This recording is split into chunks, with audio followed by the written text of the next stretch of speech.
4 hari jalan kaki hindari teror KKB, 52 warga distrik Kereptak ditemukan di tengah hutan.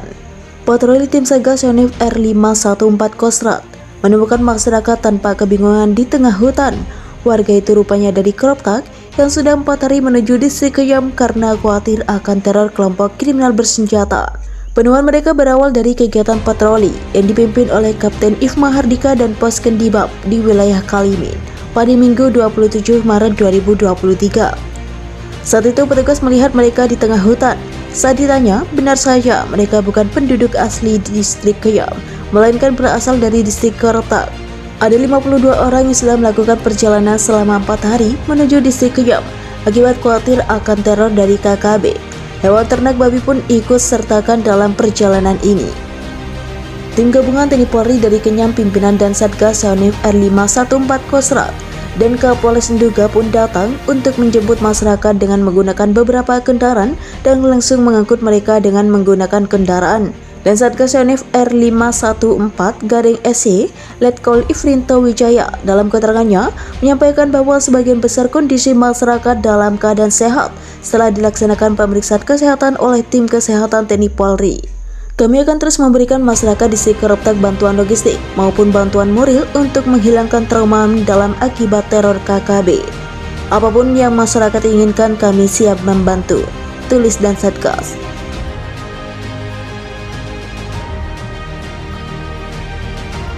Perang mulut KKB Papua dan OPM sampai ancam bongkar persembunyian kelompok teroris Egyanus Kogoya.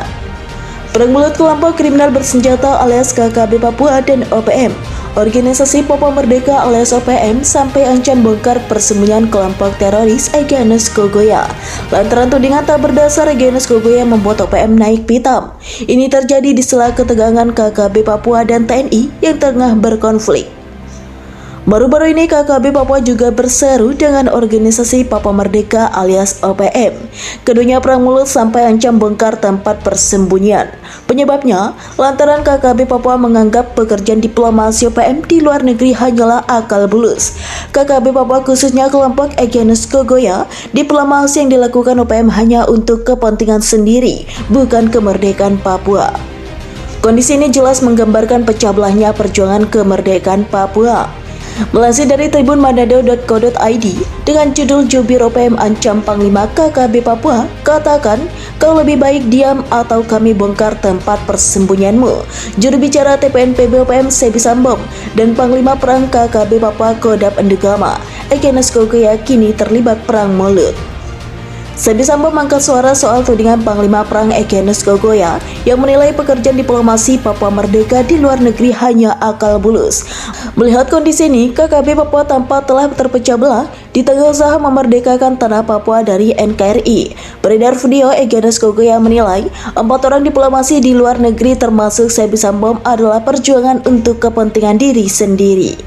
Kami semua sebenarnya terus berjuang untuk Papua Merdeka, kata Sebi Sambom.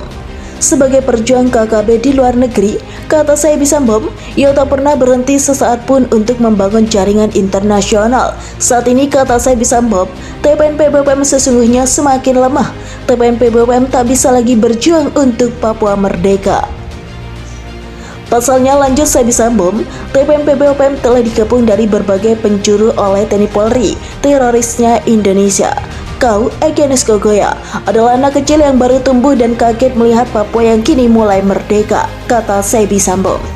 Egyanus ini tak bersekolah sehingga tak mengerti apa itu diplomatik, tanda Sebi Sambom. Karena itu, katanya, lebih baik Egyanus diam dan berhenti dari tindakanmu yang menyusahkan masyarakat dengan merampok. Kau lebih baik diam atau kami bongkar semua tempat persembunyianmu, ancam Sebi Sambom dengan nada marah. 4 nama yang dimaksud Egyanus Kogoya sebagai diplomasi yaitu Benny Wenda, Sebi Sambom, Victor Yemu, dan Jeffrey Pawgawat. Sebagai tertuduh, Benny Wenda yang telah memproklamasikan diri sebagai presiden sementara Papua hingga kini tidak merespon pernyataan Egyanus Kogoya itu. Benny Wenda juga sepertinya tak mampu dijamah oleh personal KKB lainnya, baik di Papua maupun di luar negeri. Panglima TNI diminta bertindak. Melihat aksi KKB Papua semakin mengganas, pengamat kebijakan publik Jerry Masi meminta Panglima TNI segera bertindak. Hal ini mengingat aksi KKB Papua yang semakin masif menyerang pos TNI Polri hingga warga sipil. Sepanjang Januari sampai Maret 2022, tercatat KKB Papua setidaknya telah melakukan 7 tindak pidana dengan 13 orang korbannya tewas. Saya kira harus ada keseriusan dari Panglima TNI. Ingat, Papua juga bagian penting dari Indonesia dan mereka juga menyumbang penerimaan domestik bruto atau PDB untuk negara kita, kata Jerry dalam keterangan tertulis yang diterima di Jakarta, Rabu.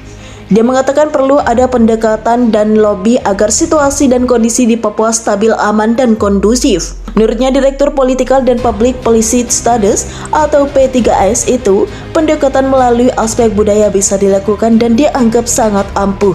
Masyarakat Papua, katanya, pada dasarnya adalah orang baik, sehingga upaya pendekatan itu dapat dilakukan lewat para kepala suku dan tokoh agama untuk membantu sosialisasi.